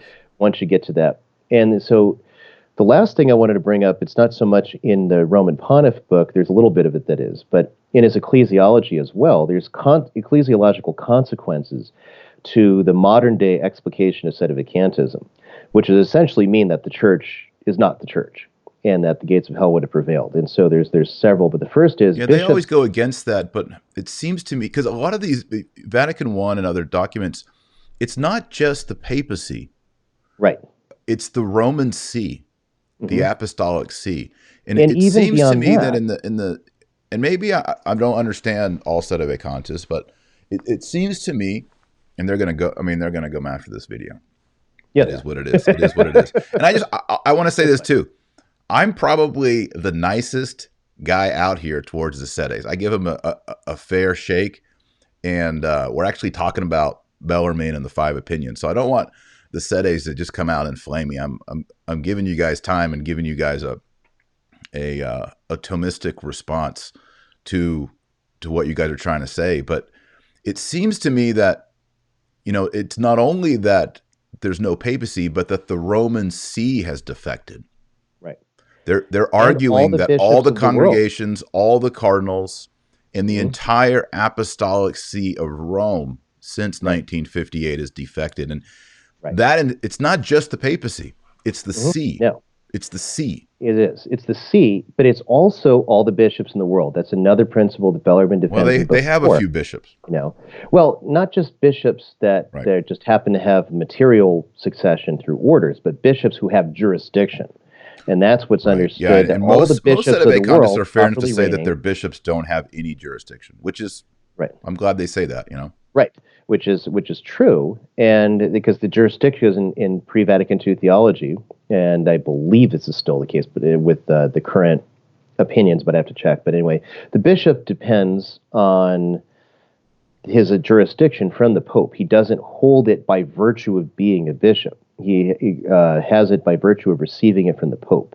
So, and Bellarmine talks about this on the marks of the Church, and apostolic succession as a mark of the true Church. I forget which chapter it is in that book. I could find it, but I'll be searching pages for a while. So, he says there that they're basically. He doesn't use the language that sacramental theologians use later, which is a material succession in the receiving holy orders, and formal succession, which is the right to use the orders or jurisdiction, right? But he does talk about those two things, the right to use the orders and having the orders, right? And so the Lutherans argue that the Bishop of Constantinople has orders, so don't they have the apostolicity? Bellarmine says no, because in the ancient church, and by the way, there's Greek Orthodox people out there. I do love you. Yes. They're in the chat. We don't agree, but I do love you. We got Eastern Orthodox and sedevacantists in the chat. All right. Yeah. Let's see. And we're not flaming each other. We're actually having a conversation. It's wonderful. Yeah. So anyway, so Bellarmine argues that for the Bishop of Constantinople, he has orders, but he doesn't have the right to use them. And that's the thing that in ancient times distinguishes schismatics from true Catholics, from those who are truly part of the church. Are you on the diptychs? So go all the way back down to Marcionists, Valentinians, etc. All these, all the early fathers. It's the right from the Pope to the Bishop of Rome to use those sacraments. Determined you were in the church, versus it's that third mark of profession, obedience to the hierarchy, right? So the bishops of the world have the right to use these sacraments, right? So that's the formal cause of apostolic succession, whereas the material cause is the orders, right? So when you look at that type of setup, what happens if the formal cause drops away, as it would, with the fact that all bishops of the world would have defected at least by 1965, according to most sedevacantists. Others say no, they would have defected in 1958 when they refused to recognize the anti-pope, which one of those is that his heresy was so manifest that nobody noticed it. and so not to say that they're absolutely perfectly wonderful popes, Sure. but you don't. You just don't see this manifest heresy. This Mary wasn't immaculately conceived. Well, let's say for argument's sake, we do see manifest heresy. Let's just say, okay, there is manifest heresy, and I honestly think we could make arguments in 2020 with Pope Francis of some manifest things. Right. For me, people always say, "Why don't you become a sedevacantis, Marshall?" Admit sedevacante on Twitter all the time. For me, look, I used to be a Protestant. I get the private judgment. I get thinking, well, this is what I think. I became a Catholic. Maybe I'm wrong, but when I became a Catholic so that I would submit to ecclesiastical decrees to guide me to heaven. That's when I signed on to Tridentine Catholicism. Mm-hmm. There are ecclesiastical decrees. It just strikes me as contrary to the sense of the Catholic faith for us to, even if we do see it, to declare the Pope, the Apostolic See of Rome, and all bishops on earth as defected without an ecclesiastical decree. I mean, it would actually be kind of helpful if the world sedevacantis bishops got together, had a little synod, and issued a decree. At least then they could have something. Right. They can't agree amongst themselves, though. So you get there's disagreement. But you kind of said in passing, in 1958, this thing happened. No one noticed. Pretty much. I mean, the first sedevacantis doesn't even come around to 1967, right? And so that's a 9-year period where nobody noticed that all this stuff is so bad. Paul VI, so bad. Nobody now. They're not perfect. Yeah, we need, and there's lots of issues that I've got all around, but still. So this is how Bellarmine envisages it. All right, and so it also got to factor in the differences of the time, right? If information's going to travel, if you're in Rome, you got to wait till the mail goes out. You got to ride on your horse with the mules that are carrying the mail and the papal soldiers. Otherwise, you're going to get slaughtered by the banditi in the woods. So so it's going to take time before you get to safety in Spoleto. So you're going to have to, or wherever you're going. Then it's got a few months to travel around. But basically, the world's bishops, we're going to have to, at least as a moral unanimity of them, because in those times you could never get them all through the difficulties of travel and whatnot. So they would have to come together by epistle or directly and issue, a declaratory sentence, like he cites with St. Paul, he himself cites it, the two rebukes.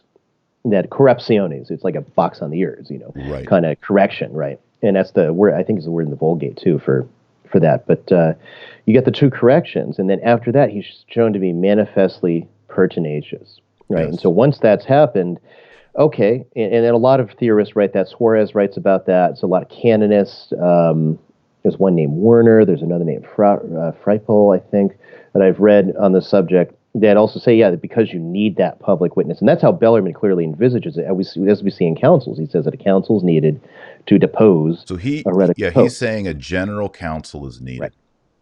So exactly. So it would take time to gather it, but it could, within a year and a half to at the most 2 years, you'd gather it.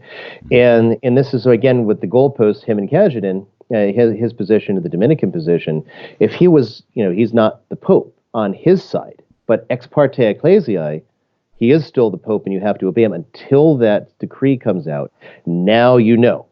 And that's how he sees it. So Bellarmine could not envisage, when I say not envisage, like he couldn't imagine, he could not hold it was even possible, theologically, for all the bishops of the world to apostatize at the same time. It's actually, I'm pretty sure it's a de fide non definita, that all the bishops cannot apostatize at the same time. That is, all bishops of ordinary jurisdiction. But let's even skip past that. So bishops depend on their jurisdiction. He says this in Book 4, I believe, chapter 23. I have to go find it. That of Roman Pontiff, that bishops depend upon the Pope for their jurisdiction. So they don't have it in themselves. Once they have it, they possess it unless it's removed.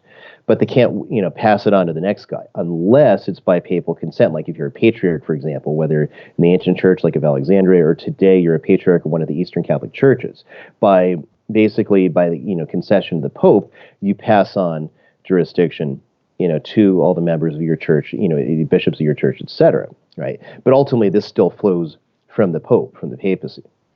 So so if all the bishops of the world have defected, and at Vatican II or whatever demarcation you want to give, and the Pope is not really the Pope, and you have all of these things continue, and there's no cardinals. Anybody that was appointed by Pius XII is dead by about midway through John Paul II's reign. Sure.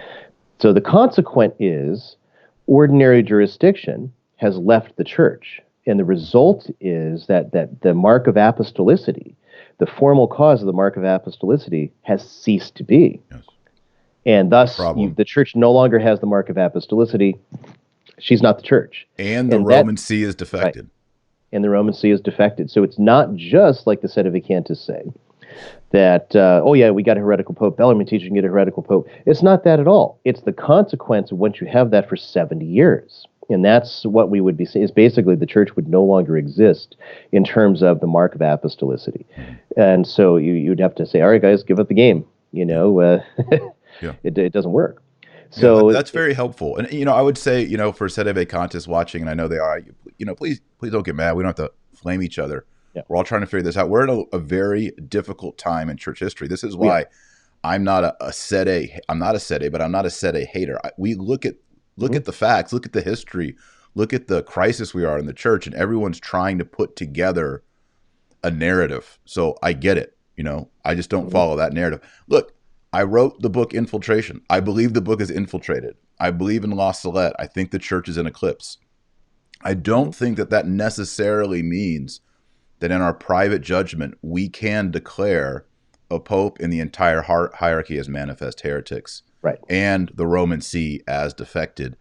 And it's a really interesting element, because I've been reading through these things, and I was a little bit disappointed in the fifth opinion, because he says manifest heretic, but he doesn't really explain what that means. And so I contacted Ryan, and we jumped on and did a quick Skype, and I said, look, what does this mean? And you went over into the section on the church and brought up this passage on the need for a general council to make the declaration, so that we lay people who are not canonists, who are not theologians, philosophers, we're not Robert Bellarmine. We're people going to Mass and praying our rosaries and catechizing our kids, so that the church decrees. It should not be rummaging through websites and then making the decision, there is no pope, there is no Roman See right now, and all the bishops have defected, except for a few. Exactly. Yeah. So, and that's, and the thing is too, the reason that this is so important is because, schism is very serious. And obviously, if you're doing that, you're one of those guys, you're doing the very best you can, and you're trying to live a good Catholic life as a Sedevacantist, and it just seems that, the most correct thing to you.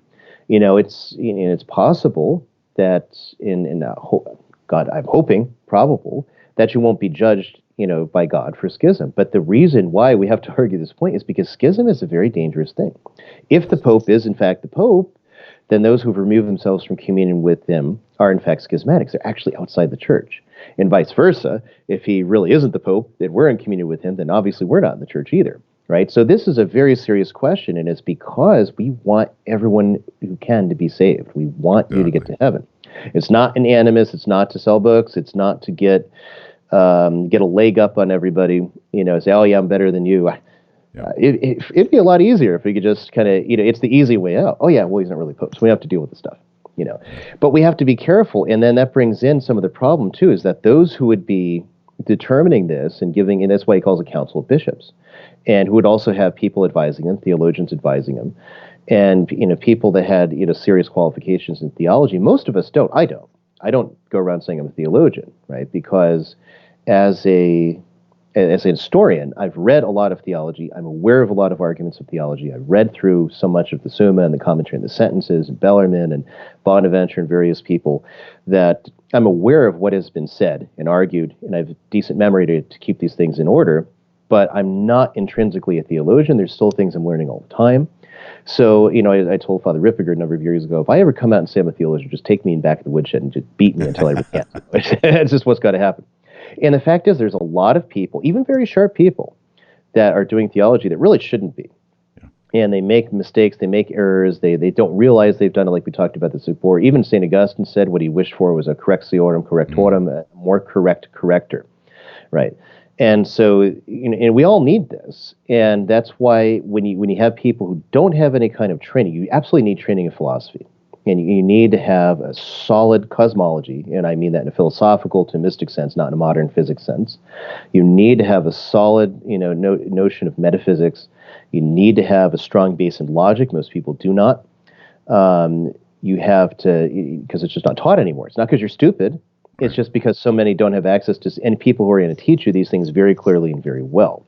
So when you don't have those things in order, you might read something, and if you don't have the principles to do it, such as some people do with canon law. So those people who reject the resignation of Benedict XVI, they make all kinds of arguments about canon law that are just daft. You just talk to a canonist, and you're like, no, that's not even how it works. Or things that kind of common sense. You need due process. Again, public things. Right, public in decrees. The church, public decrees. Yeah. And because the church is a public, visible institution. And so, and I've had conversations with certain Sedevacantists. I was trying to make that qualification certain. I'm not saying all Sedevacantists, just like we do with the Feniite bit, because I know they're not all Feniites. Sure. And vice versa. So, in certain Sedevacantists be like, well, because when the argument we just gave on the mark of apostolicity, they say, well, there is a real pope somewhere. We just don't know where he is. He's not a pope. You have to be visible. You have to be received by the whole church. Right. And if you're not, are they still making that argument? I mean, I can see that argument in the 70s, but yeah, some do. Really? And I don't know how it flies. Mediatrix used to. I don't know if he still does, but I've encountered some online. Say, there's still a true pope somewhere. There's the really true smart Sedevacantists are Sede Privationists. Right. Those are the ones that actually know a little bit more, and make a better case, because they say, okay, well, there is the material Roman See, and there are material cardinal electors. And, because it gets around the issue of the note of apostolicity, but then you have another problem, the principle of excluded middle. The thing either is or it isn't. And so a pope, it's almost akin, Sede Provincialism, I always find almost akin to the claims of like bifurcation of the potestas, right? If you have the potestas, you have the whole thing. And there's no pre-Vatican II theologian that would say otherwise. And again, all the names you want to talk about, Bio, Palmieri, Franzlin, they're in the Roman school, you're going back to, Canisius, Bellearmine, Alphonsus Liguori, you name it. Anyone who's talking about this, once you have the papal office, you have the supreme, the Suprema Potestas. You have the entire thing. It can't be divided. Yeah. Right. That's why if in Benedict's thing, it's like, well, ministry is probably using it as a metonym, and it's common, to use one thing for the other. If you surrender the papal to the ministerium, you're surrendering the munus, because conceptually, theologically, they are the same thing. Yeah, you can't have one without the other. This is another. It's referring. I know that they're distinct terms. Right. I know that. They're distinct, but it's referring to the same object.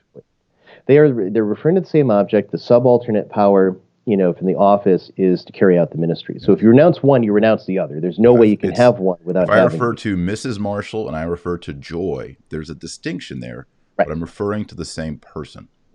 Exactly. In any legal document, if it said Mrs. Marshall or it said Joy, it's the same. It would be the same legal entity, even if I used different terminology, or even Taylor Marshall's spouse. It would all have the same reference point. Right.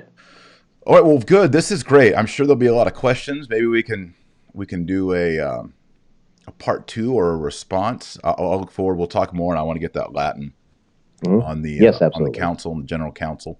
And then I'd love, Ryan, to come back and talk about the Holy Mass and Bellarmine's defense of the Mass, especially in light of Protestantism and defense of the rites, defense of the liturgy, defense of the sacrifice, all those things. So I know you've been working on that. Is it out yet? It's been out since Monday. Oh, good. Except for the hardcover. I haven't got the hardcover out yet, but all right. Everything. So it's already out. 5 days. 5 days. It's a great book. First part, as you mentioned, is on sacrifice, proving a sacrifice of the Mass. The second part is on that the Mass is a propitiatory sacrifice, that it is beneficial for the living and the dead, that is, the dead abiding in purgatory. It can be celebrated in honor of the saints, and so on and so forth. And then he starts defending the rites of Mass, of the traditional Latin Mass. Right. So that prayers may be said silently against Protestant authors who sound very suspiciously like certain modern liturgists in the 60s and 70s. Yes. That private Masses, defense of private Masses, that's one that gets attacked all the time today. Defense of the ceremonies, vestments, incense, all these things should be beautiful. Then defense of the prayers of the Mass. And they have 6 chapters defending the canon. And he shows, that the canon goes back to St. Peter. He quotes ancient authors. I think I forgot to put a footnote in it. He quotes Ambrose a lot. And the book De Sacramentis is generally held by patrologists not to have been by Ambrose, although it is contemporaneous with him. So it still serves its purpose because it is from that time. It's just not to Ambrose. But it really doesn't matter for the time period. In the ancient times, they're citing the prayers of the canon. Yeah, those as are the being oldest. ancient. In the 4th century, they're saying these are ancient, right? So unlike Eucharistic Prayer 2, which was written in 1968, 69, on a quick, napkin. On a napkin in a trattoria, Trastevere. Yes. This prayer goes back probably in some sense to Peter the Apostle, at least in some form, right? So, and Bellarmine shows it there just by citing all the patristics. I wasn't even aware, actually, of how many early writers before the 6th century actually cite parts of the canon, right, and call them ancient. I was kind of surprised by that, frankly. But so it's a great book. Pope Damasus also cites the canon. Yes, he does. Yeah. So the Melchizedek very ancient prayer. Yeah. So he defends all the prayers in it against principally against Luther and also Chemnitz, and so. Well, excellent. I can't wait to read that one. So thank you for all the good work, Ryan Grant. You're welcome. I'd encourage, the links are beneath this show. I'd encourage you to support his translation work. These are great books. Look, you can buy theology books. Why not be in discussion with Saint Robert Bellarmine? Read good stuff. You want to do apologetics? Don't go buy some apologetics book that came out, from Catholic Answers last year. I'm not saying that it's necessarily bad. Why not go read Bellarmine? Rip it off the bone, right? The good meat, the good stuff. A saint, a cardinal. All right. Well, thanks so much, everyone watching. Thanks for following along with us. Thanks for keeping the chat civil and charitable. Maybe there are some things that I missed, but everything seemed to be going pretty well. Greetings to the Orthodox who were with us watching. Greetings to the sedevacantists, and greetings to everyone.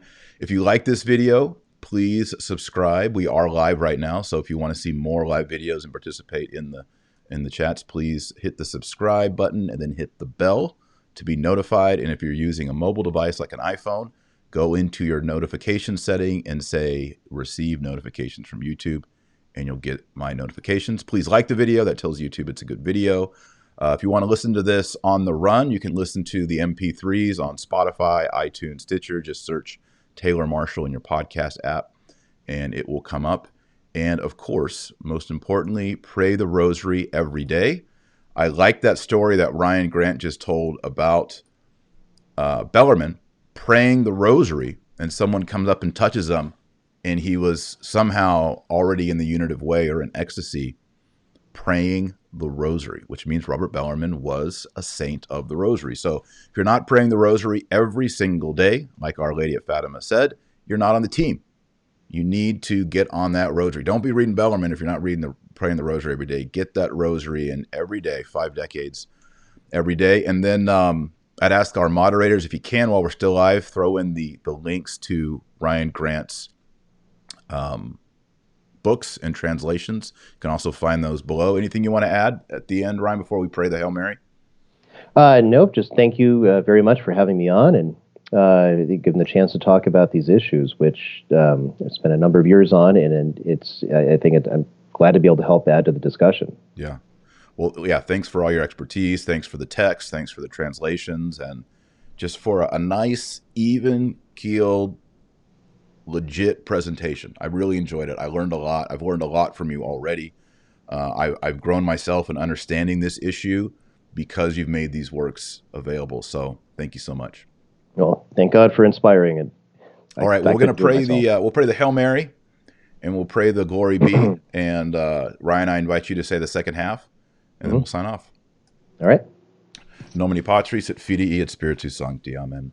Ave Maria, gratia plena Dominus tecum, benedicta tu in mulieribus, et benedictus fructus ventris tui, Iesus. Sancta Maria, Mater Dei, ora pro nobis peccatoribus, nunc et in hora mortis nostrae. Amen. Gloria Patri et Filio et Spiritui Sancto. Sicut erat in principio, et nunc et semper, et in saecula saeculorum. Amen. Saint Robert Bellarmine, pray for us. Pray In the for name of us. the Father, and of the Son, and of the Holy Ghost. Amen. All right, everyone, thanks so much for watching. Really do appreciate all of you. I also appreciate everyone on Patreon who supports. If you'd like to help out, just donate a dollar a month, $5 a month, or whatever. There's a bunch of levels on there, and I send out merchandise and signed books and all that. So if you're interested, check it out at patreon.com/Dr. Taylor Marshall. And again, Ryan Grant, thanks so much. Hope you'll come back and we can do this topic again, or we can talk about the Mass and Bellarmine. It'd be great. Or Alphonsus Liguori. I'd love to talk to you about him too. Yeah, absolutely. All right. Thank you. Godspeed, Look forward everybody. to it. Bye.